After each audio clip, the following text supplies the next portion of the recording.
All right, we're gonna see how this goes. Trying out a new thing.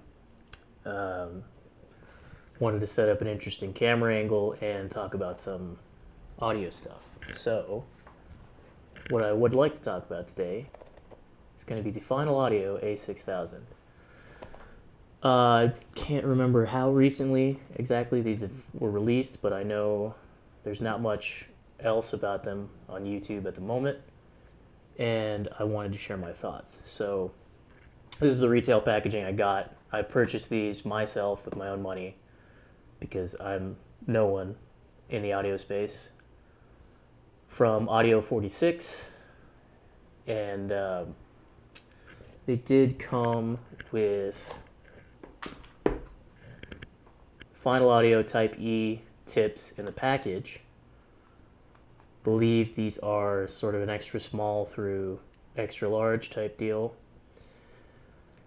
And I don't know exactly why Audio 46 was running this promotion, but I also received these neat glow-in-the-dark silicone tips as well. They're also Final Audio Type E.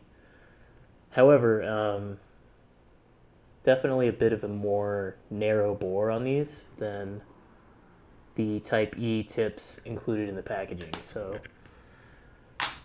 not sure what that was about, but either way, at the moment I'm not using either of those tips, which I'll get to when I talk about my sound experience thus far. It did come with these little silicone guys for shaping the cable. The cable that it comes with stock, it's a relatively nice hand feel, I would say. Let me bring it over here, set this box aside.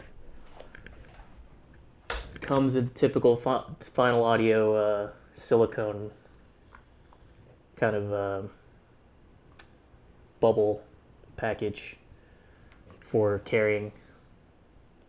I don't know if that'll focus properly, but you can see it's like a silicone clamshell with the Final Audio logo embossed into it. And as far as carrying the IMs around goes, I actually really enjoy this. It can get a little bit dirty because the silicone obviously will pick up dust and crumbs and things. But here we have the stock cable, which is relatively thin, and I found it to be, I don't know, overall a bit of a disappointing experience. It's very prone to do this, which I don't know how well that will come out. But it just loves to get tangled up and on more than one occasion knotted up. So I attribute that to the thin and light nature of it, which is nice, or can be nice, but I found it ultimately to be so annoying that I purchased not one but two of these triple win Zony cables. This one here is a silver 4.4 balanced. We'll get to that later. But I have another one that's 3.5. Like the stock cable is. 3.5 right angle. Again, relatively well built, but a little bit too, maybe to its own detriment, too thin and light, and just kind of, I don't know, flossy is a word. It almost feels fragile, but I get a sense that if I were to use this continually, it would probably hold up all right. They're not preformed ear hooks. This is just a straight to the termination cable. So 2-pin, which is a 2-pin that has a bit of a recession on the IM of itself with notches. So the triple win Zony cables have the necessary notch for this IM to work with, but for example, I tried to use the cable from my Truth Ear Hexa or my Moondrop Aria 2, and those were not going to work. So if you considering this IM at all, know that the cable comes 3.5. I believe there's no other options. and it kind of sucks. So I purchased an inexpensive cable, but found it to be much nicer than this. Again, relatively well built, but in all practical use, just inconvenient and disappointing cable. Looks nice though, so probably keep it around just in case. But I have been giving these IMs themselves quite some use over the past week or so. Here we have the stars of the show. Let's see if my camera will focus. And at the moment, I have these Divinus Velvet. I want to say these are the medium large or large size. Can't remember exactly. If I look at my case here, I want to say these are the XL, and these are medium, or whatever. Anyway, Divinus Velvet tips, not the wide bore, they're normal bore. I did a lot of tip rolling with these IMs because I found that the sound that I got was quite different depending on the seal and the shape of the tips that I was using. So, as far as build goes, they're lightweight. They're sort of this textured resin or plastic type material that is used on the other Final Audio stuff. Most notably on the ZE8000 series true wireless IMs, which I have somewhere, actually.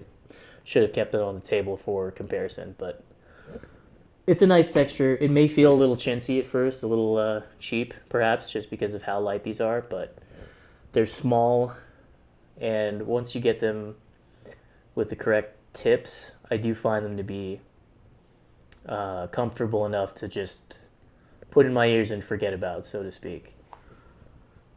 However, with the wrong type of tips and a poor seal, you're going to get much different sounds, and you're going to get discomfort depending on what tip you are using. The nozzles themselves are relatively short in comparison to the other IEMs I have around, like the, oh god, let's see if that will focus. Please. Maybe.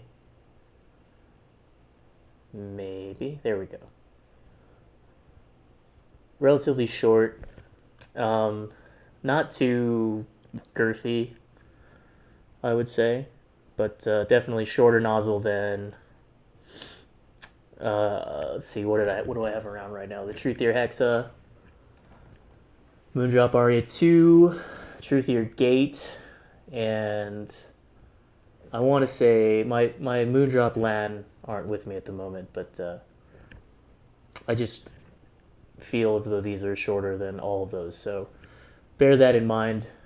It's going to affect how they fit and how they seal, and obviously how they sound,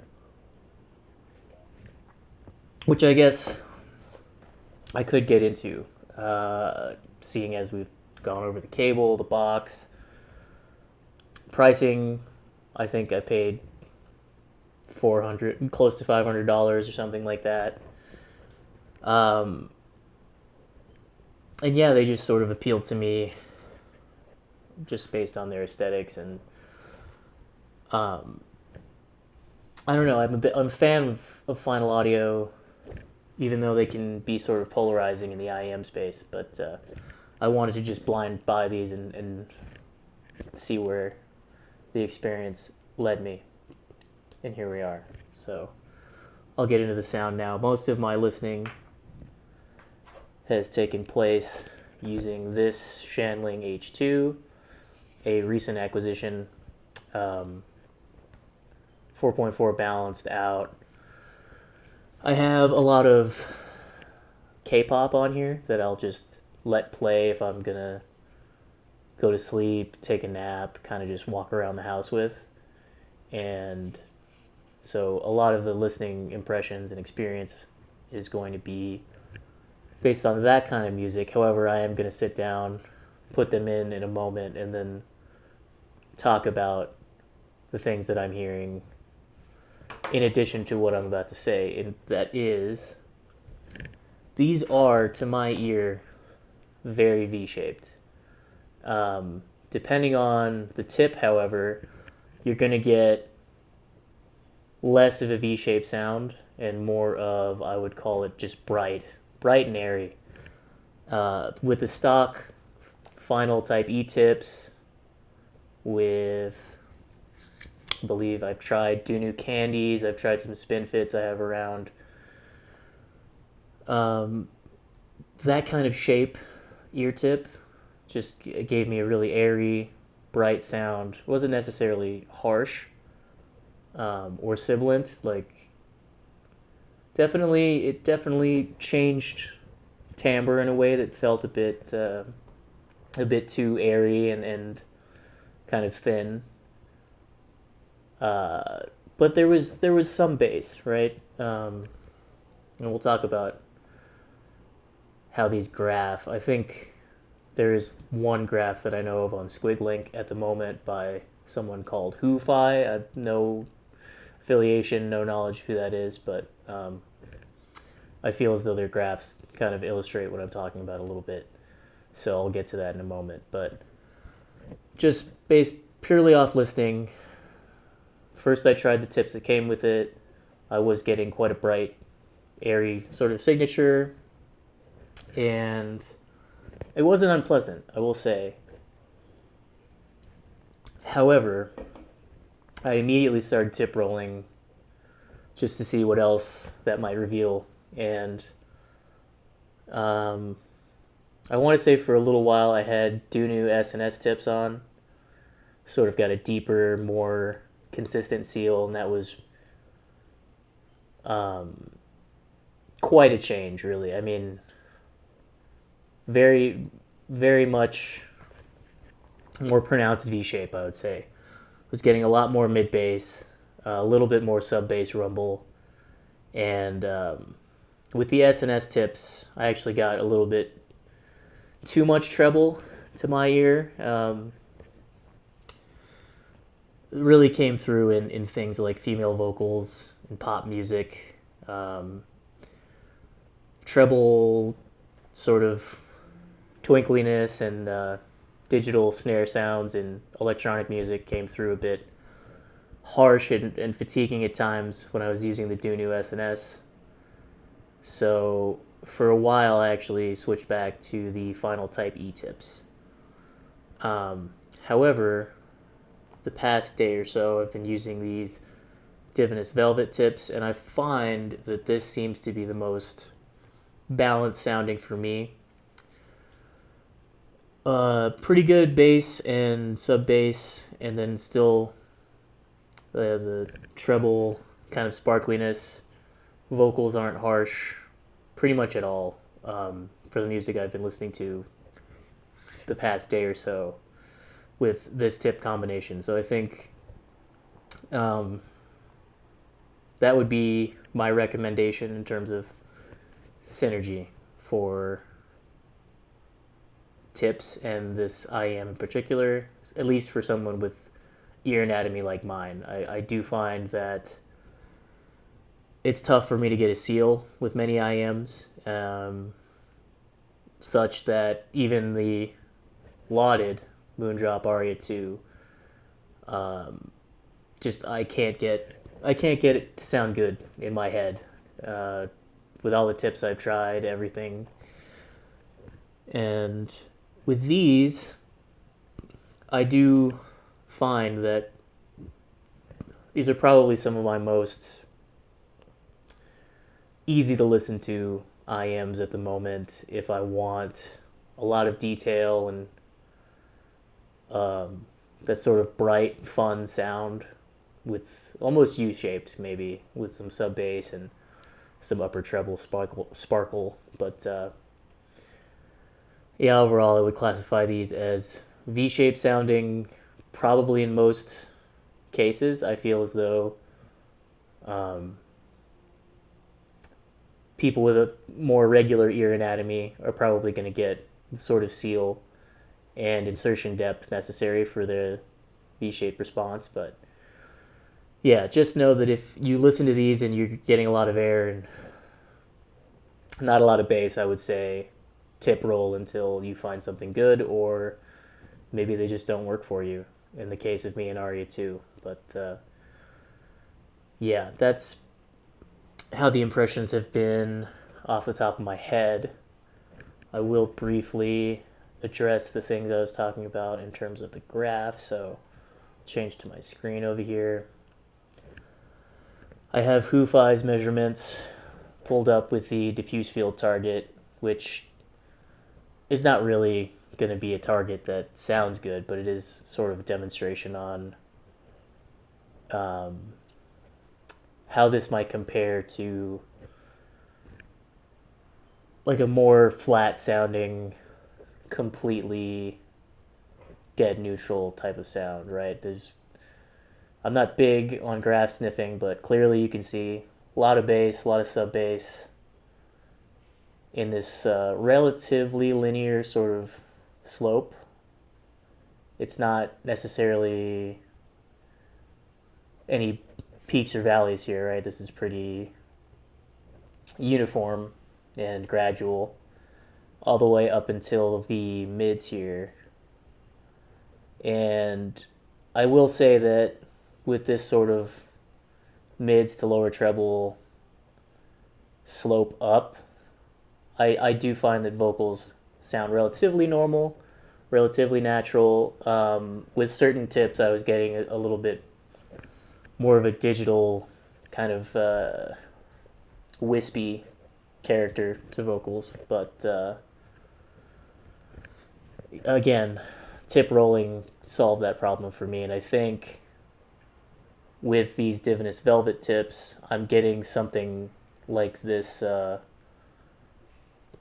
this measurement that Hu-Fi has done with the Final Type E TWS tips, which I'm unfamiliar with and I don't have them, but this sort of gradual rise into the peak at 8K sounds or looks as though this is what I'm hearing, whereas I want to say with the Dunu SNS tips, it was probably more closely to this green line measurement where things kind of dip a little bit before they peak, and you get a little more airiness. And what is that, 12K, and that might contribute to a little bit of the harshness and fatiguing treble I was getting. But anyways, I'm not an expert, not a graph guy really, so just wanted to address that there is measurements out there, and I think that they're relatively accurate in terms of what I'm hearing. So I think to wrap this up, I'm going to take off my monitoring headphones, get these in my ears, and then we'll go through a couple tracks of my test track playlist, and I'll sort of wrap up my thoughts on the sound.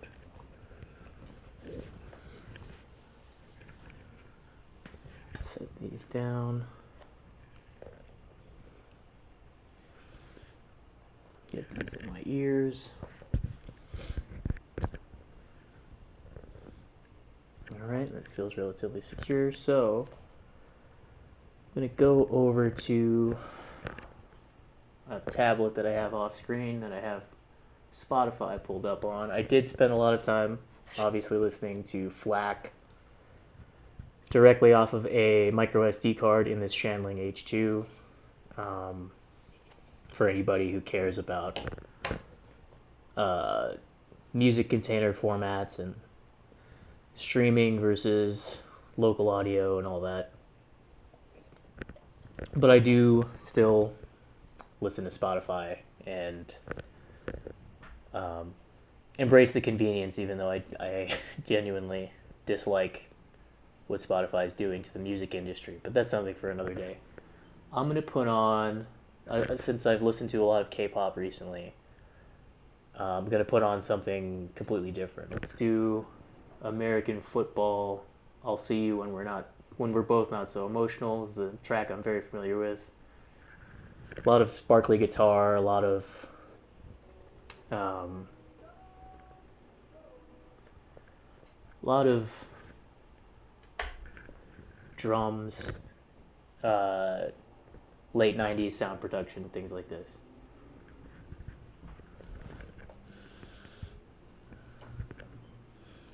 Yeah, so what I'll say is things sound relatively normal.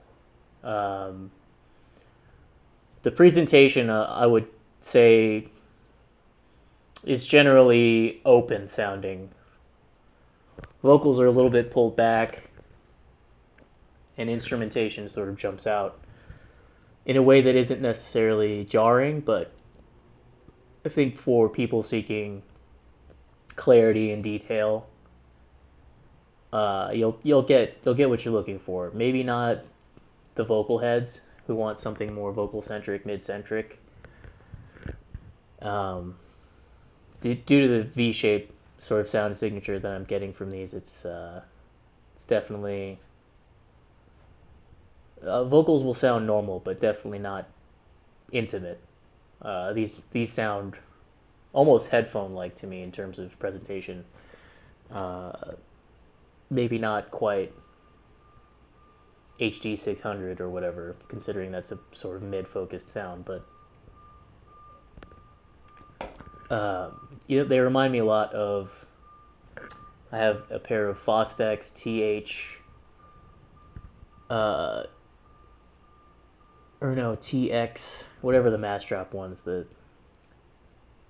Ebony's headphones, and those are V-shaped and a little bit too crazy, such that the treble can be irritating to me. I really only game in those headphones just because they have the nice, engaging, bassy, open sound. But music listening wise, they can be a little fatiguing.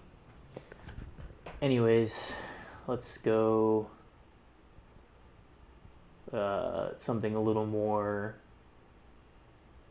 heavy. Let's try Hooch by Melvins.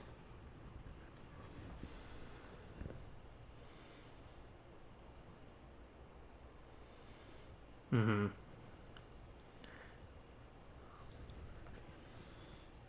There's a lot of distortion and reverb, but not a lot. Well, reverb in terms of you can sort of hear the room in the recording of the drums on that track. And I find it to be, I mean, believable. It sounds good, but not overdone. I can hear the clipping and the distortion of the instruments, which is, for a band like Melvins, if you're unfamiliar, is sort of their thing. And loud and heavy and incomprehensible. But let's try a hardcore track. I'm going to play a song called Now by Big Boy. Starts off with a soloed guitar riff, and that it does sound a bit stepped back, but I think that's how it's mixed. Yeah. So that track sort of develops the soloed guitar riff, then has bass and drums join it, and finally vocals kick in. And the way that track is mixed, I'm hearing the vocals front and center, and the instrumentation sort of kind of spread out, which makes me think that these IEMs are a bit versatile in that respect. If the music is mixed with intentionality like that, I think they'll be able to handle it okay. And again, with these tips in the Divinus Velvets, I'm not really getting any sharpness or sibilance, at least on the things that I've been listening to throughout the day. I'll try a song where I specifically have it in my test tracks because it's almost always sharp on everything. That's going to be a K-pop song by Red Velvet called Talk to Me. The vocals in general are very wispy and high, and they can be very irritating on certain headphones.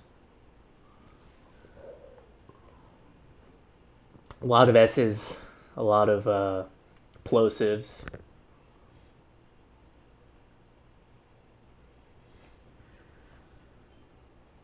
Yeah. So on these right now through my Rebel amp here, none of that hurt me, right? The intro, just a whole lot of T's and S's and this wispy, whooshing sound effect that gets panned between both channels. And yeah, it's definitely hurt me on some of the airier stuff I have around. Some of my Dan Clark headphones. The Truthier Hexa with the stock tips. That song is unlistenable to me. It's just, it hurts me. Like, actually. So, there is that. For all you people who may or may not watch this, probably no one will, but I'll address it anyway. Rebel amp, obviously known for being this like Class A, nice sounding thing. We can change it up. We'll run it through my Emotiva Bass X Mini, which is, for those not in the know, modifiable to put out a lot of power. Such that right now I'm just hearing the noise floor of this amp because these aren't super hard to drive, right? Like I normally plug into this Emotiva for my planar headphones, things like this. So I'm actually going to bring this volume way down and I'll try and play something. Let's try Angel by Massive Attack.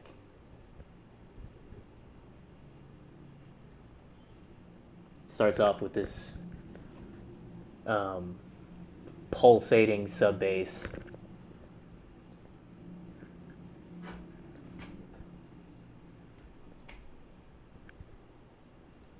It's like an oppressive almost sounding sub bass rumble with this mid bass strumming.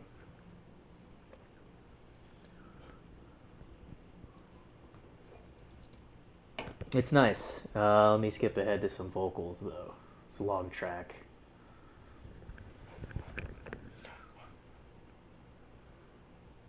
It feels like I'm getting every detail in this track.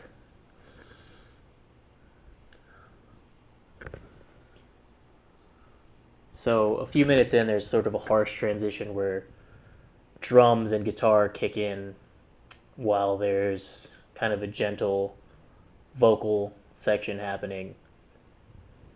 And while that is quite jarring, no matter what you're listening to it with, it didn't really hurt me with these. So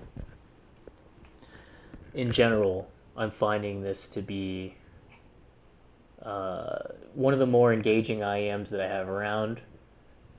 Maybe not neutral per se, right? But it does sound normal in that I'm not getting any strangeness in how I'm interpreting vocals, instruments.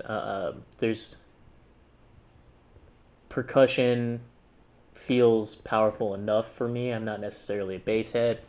I'm not really looking for a lot of thump. I appreciate sub bass rumble and some decent bass energy, but it's not what exactly I'm looking for all the time. Let's try another track, and then I think I'll wrap up my thoughts here. Let's try like a Japanese, almost jazzy sort of pop, city pop type song, Wasurare Naino by Sakan Action. So it starts off with these chiming bells and immediately comes in with bass and guitar, slap bass, a lot of synth, keyboard.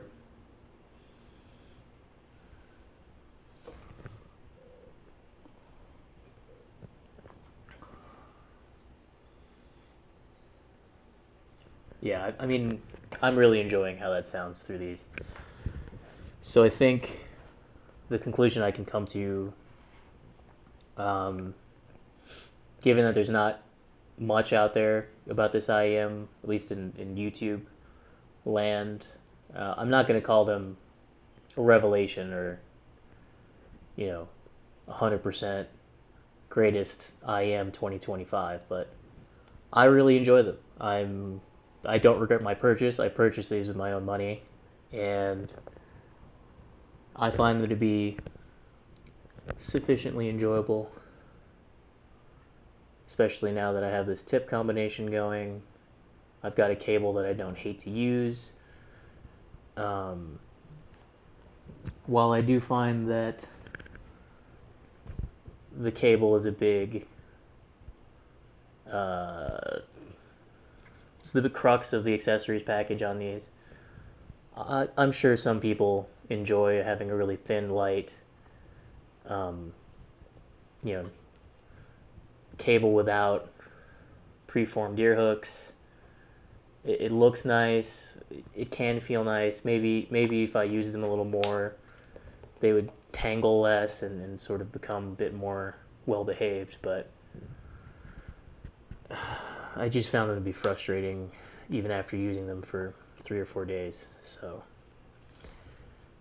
that being said, the carrying case is nice. I know that some people think Final's silicone clamshell case can be strange and not really that all premium feeling or secure, but I enjoy it. I've carried it around in my pocket. Didn't find any issues with that. The Type E tips, I'm sure I will find a use for with other IM purchases. These in particular have the right channel as a pink core, which I thought was fun. For this being the most expensive IM I own, I do wish the accessories package was a little bit better. I wished I didn't hate the cable, but that being said, I find that the sound makes up for it for me, at least. I have seen thoughts on how these sound from other people on forums, and I did notice they can be a bit polarized, right? One user made a review that said that this could be their end game IEM, and another user said that these were so shrill that they were unlistenable. And I do think it comes down to the tips you're using and getting that perfect fitment, which for something this expensive can be frustrating, especially if you don't already have a bunch of IEM tips around. But once that's dialed in, I mean, these are arguably my favorite at the moment. Second to my Soft Ear Studio 2, which admittedly do not graph well and sound very, very dark and mid-rangey and kind of boring, very boring to some. But I find that with the right tips, these are I enjoy them regardless of how poorly they graph and all that. Those are about almost $200, so half the price more or less of these. How are these compared? Well, I have the Truth Ear Hexa. These are definitely more engaging than that. They don't feel any more or less neutral than the Hexa in terms of timbre and presentation-wise. Everything to me sounds as it should, and I bought these just because I have a thing for Final Audio and I wanted to know for myself what buying an IEM that didn't have much information out about it, what would happen and whether or not I made a terrible purchase decision. But I don't think I did. I enjoy these, and I'm going to continue listening to them until something else piques my interest. I have said I enjoy the Studio 2s. I keep them on my desk. Those are more of a